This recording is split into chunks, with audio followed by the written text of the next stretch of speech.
One of the main things that's complete kryptonite to governments trying to spy on you is encryption, or at least encryption that governments don't have a little agreement with the company to let them have a little backdoor into it so that they can continue spying on everyone. And another example of governments not liking encryption can be found here on the EFF's website. The UK paid $724,000 for a creepy campaign to convince people that encryption is bad.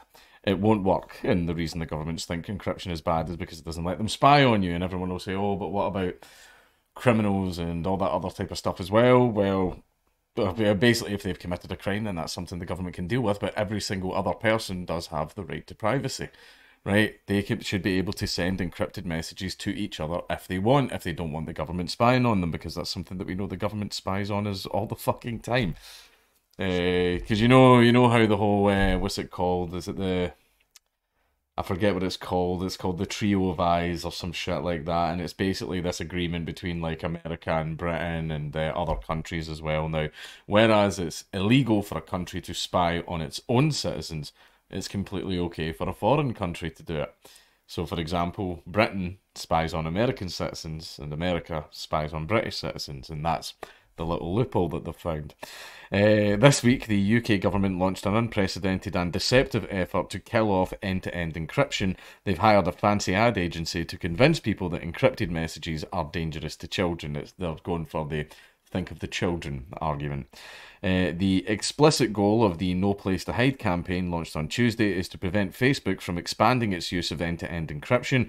Currently, Facebook's WhatsApp messaging system uses end-to-end encryption, but other communication systems, including Facebook Messenger, are scanned and checked against a US government-run database run by the National Centre for Missing and Exploited Children, which identifies child abuse images. And that I'm fine with. An algorithm scanning images to see if they match any known CP on a database so that they can identify traders and possibly producers of such material so that they can be arrested. That stuff is absolutely fine. Over the weekend, Rolling Stone magazine revealed details of how the M&C Saatchi ad agency pitched this campaign to the UK government's Home Office. The Home Office is paying the advertising agency £534,000 US currency to promote the messages on social media and seek placement on popular British television shows. The ad agency has also proposed a visual PR stunt in which it will install a glass box in public space where an adult actor will sit next to a child actor, each using smartphones. Gradually, the box will become opaque. The point of this bizarre display, according to MC Saatchi, is to make watchers uncomfortable, apparently because they can't constantly keep tabs on the actors in the box, and force Facebook to evaluate their sense of responsibility. Well, I can tell you right now that the responsibility of what your child is doing online comes down to the parents. It's your job to make sure that your child is not being approached by predators on the internet. You should take an active role in having a look at the things that they're looking at. And we've spoke about this before, like my nieces, whenever they're online and I see them, messaging, it's just a few questions you ask. Who's that you're talking to? Oh, that's my friend. That's my friend Anne. All right, Anne, how old's she? Oh, Anne's 11. All right, how do you know Anne? Oh no, I know her from school. Like we hang around and every now I'm like, all right, okay, then that's fine, and all that. But then you go, oh, who's that you're talking to? John. Oh, how old's John? 43. Nope. Right, so it's just things like that. I'm not saying install a fucking keylogger or some shit on your child's computer, but as a parent, it is your duty, so you need to take a more proactive approach in monitoring what your child is doing online. And obviously, if you find someone trying to do something like that with your child online, there are certain groups who I do not condone and encourage in any way that you can hand the information over to. I'm not saying you should do that. I'm not saying you should do that, but I'm just saying it's something that some people do. Just saying.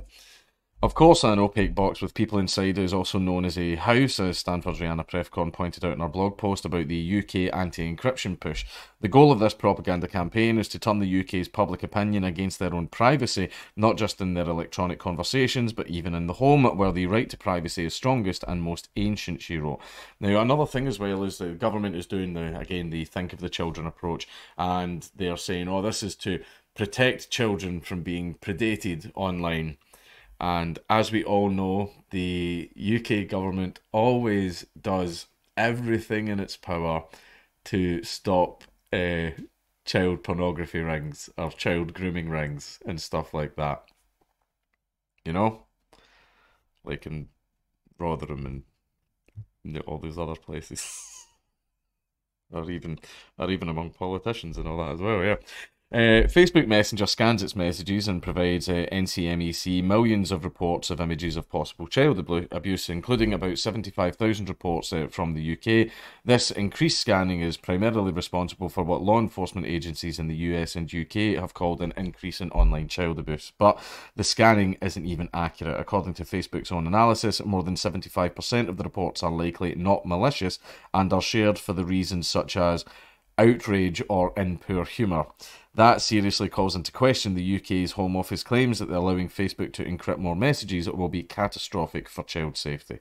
Fortunately, the Home Office's ham-handed campaign falls flat. It's been met with scorn and derision on social media, but that's not all. Today, the UK government's own Information Commissioner's Office, an agency charged with protecting data privacy, pointed to encryption's important role both in safeguarding our privacy and online safety, and dismissed the campaign. Until we look properly at the consequences, it is hard to see any case for reconsidering the use of E2EE. Delaying its use leaves everyone at risk, including our children.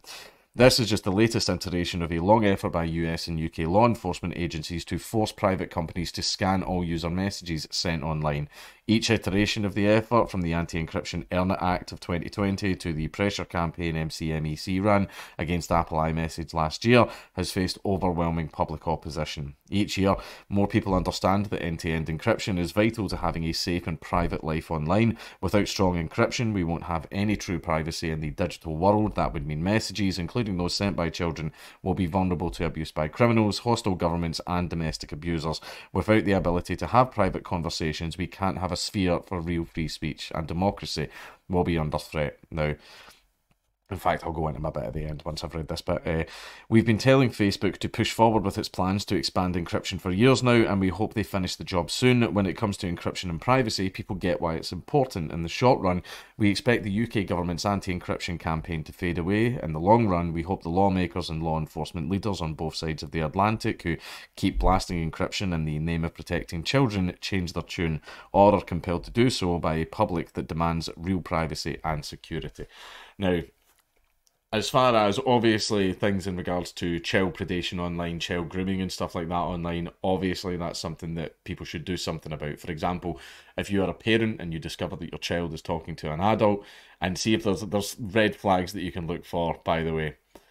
I used to work in foster care, so I know a few things. For example, if one of the things to watch out for as well is if you are looking at a message that your child is sending to someone and you're like, oh, it doesn't look like you've spoke to them much. Oh yeah, they always tell me to delete all the messages after I spoke to them. Red flag. Red fucking flag, right? So things like that. Be proactive in what your child is doing online, and if you identify a person like that, then report it. Report it. Basically, stuff like that to make sure, obviously, get this person fucking dealt with, because you got lucky where you caught your child and you're like, oh, right, okay, then that's fine, this person's a predator, I'll report them, but report it, otherwise that person will just move on to the next target. Now, again, this all comes down to the parents. It is this parent's responsibility to make sure that things like this are not happening to their children online. You're a parent, it is your duty to protect your child. So I'm not saying become like a helicopter parent, like don't do that stuff, but just take a little bit of a more proactive role. As for encryption itself, now a lot of people are saying, oh, but criminals and blah, blah, blah. Okay, then, yes, I understand that criminals do use encryption in order to be able to commit crimes. Yes, that's true. The same as they use guns and they use cars and they use all these other things where if they get banned, it would fuck up society a whole lot. So we're quite happy to let those things slide. And people say, oh, this is just encryption. Nothing to hide, nothing to fear, citizen. But encryption does have some extremely vital uses, right? And it's got uses and protections that we don't know about yet. Right, and the reason we don't know about it yet is basically, as we all know, the government is a predatory entity. It is, in all aspects. Like, it's literally established fact. The government is a predatory entity, and one thing that the government fears more than anything is losing its power, is being overthrown. So it will do everything it can to make sure that it stays in power. And one of the things that it does is monitors dissent, because if people are going to talk about a revolution, then governments kind of want to nip that shit in the bud. So one thing that will happen is, for example, if you could be a left-wing activist that's unhappy with the government or a right-wing activist that's unhappy with the government, if you don't have encrypted messages, governments are going to be able to watch everything that you say to each other when you are organising a protest, when you're wanting to do some type of activism, or, you know, even just handing out leaflets door to door. The government will now know about it completely, and then it knows how to take certain measures to prevent you from doing it. Okay, the main thing that encryption protects you from is the government. That is the primary thing that it protects you from. Okay, the government is not your friend. It doesn't like you. In fact, it kind of gets a little concerned when you start to get a little bit uppity. So it wants to know what you're up to, right? And that is why encryption protects you from it. And see this whole, oh, it's for the kids. We have to protect the kids from online groomers. Like, as we've seen from like Rotherham and all the other places where stuff like that was happening and hundreds of shit went unchecked for fucking years, even when the government fully knew about it, we know that this is nonsense. We know that the government does not give the single tiniest shit about protecting kids. They don't care. They don't give a fuck, especially when it turns out that some of them are actually in on it. But anyway, they do not care. So see, this, we know based on all of that, that this is not in any way about protecting children. We know it's not. It's about getting rid of encryption because it makes it harder for the government to spy on you, right? We've been down this road far too many times. We know all the government's tricks and we can see right through them. Don't fall for this shit, right? Encryption is very important to protect you from the government, which is why the government is trying to trick you into getting rid of it.